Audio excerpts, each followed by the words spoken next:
Very good morning అండి. అందరూ బాగున్నారండి? నెక్స్ట్ వచ్చి నేను మాత్రం ఉమెన్స్ డే అంటే ఫుల్ అయిపోవాలి ఈ హాల్. తర్వాత పై వచ్చి నెల ఏదో మీటింగ్ హాల్ తీసుకోవాలి.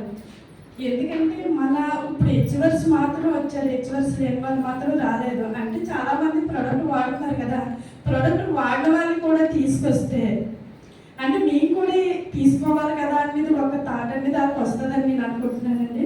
థ్యాంక్ యూ అండి. నా పేరైతే సజ్జోతి. నేను కూడా హౌస్ వైఫ్నే, ఇంట్లో ఉండే.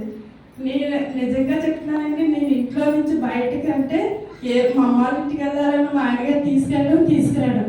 ఎందుకంటే నేను ఎక్కువ చదువుకున్నాను కనుక బస్ పేర్లు తెలియదు కనుక కానీ ఏ బస్సు ఎక్కి వెళ్తుందో అనేసి మా ఆయనగారు తీసుకొచ్చేవారు.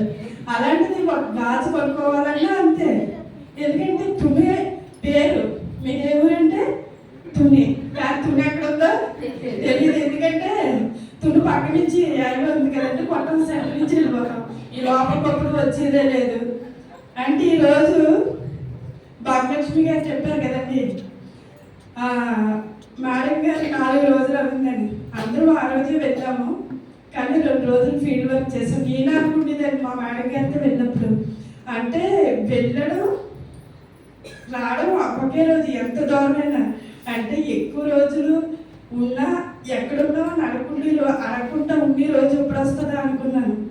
ఈరోజు నాకు ఫీవర్, కానీ నేను వెళ్ళొస్తారండి, సమస్య లేదు. ఉదయం వరకు నాకు 11 గంటలకు రవి సార్ ఫోన్ చేశారు, రాఘవ మేడం అన్నారు. ఉదయం కూడా చేశారు, సార్ నేను వస్తాను అన్నారు. ఎందుకంటే మా పాప మీద నీకు అంత అవసరం అన్నది, మాట్లాడొద్దన్నాను. ఎందుకంటే ఇది నాది, ఎవరు చెప్పినా సరే వినను. ఏసీలో ఉండలేకపోతున్నాను, బయట ఉన్నాను. కానీ సరే లక్ష్మి నా టీం చాలా మంది హెచ్వర్స్ ఉన్నారు, వాళ్ళందరినీ ఒక అరగంట వెళ్ళి ఇంటికి వెళ్ళి రాబోతున్నా, కూర్చోలేకపోతున్నా కదా. లేదు మేడం మళ్ళీ అబ్బాయిలు వస్తారు, నేను ఇక్కడే ఉంటాను అంటే వెస్టేజ్ అంటూ పిచ్చుంటే రిచ్ అవుతారని. అది మన వెస్టేజ్లో ప్రతి మాట కూడా అది వాస్తవం. అది ఏదైతే చెప్తారో అది జరిగింది మాత్రమే చెప్తారు. నాగోలు అయితే ఇప్పటికే 30,000 40,000 తీసుకున్న వాళ్ళు నా టీంలో చాలామంది ఉన్నారు. వాళ్ళందరికీ కూడా ఈ 2 కల్లా ఎవరైతే 30-40 తీసుకుంటున్నారో వాళ్ళ ప్లస్ ఇన్కమ్ ఇప్పించాలి. నేను కూడా వాళ్ళకి ఇప్పిస్తే ఏమవుతుందండి, నాకు కూడా వచ్చేస్తుంది. నాకు ఇంత రావాలని నేను అడగాల్సిన లేదు దేవుడిని. వాళ్ళందరికీ ఇప్పుడైతే 3 ఉన్నారు, స్టార్లు 2 ఉన్నారు. నెక్స్ట్ మంత్ అయితే 3 స్టార్లు వస్తారు.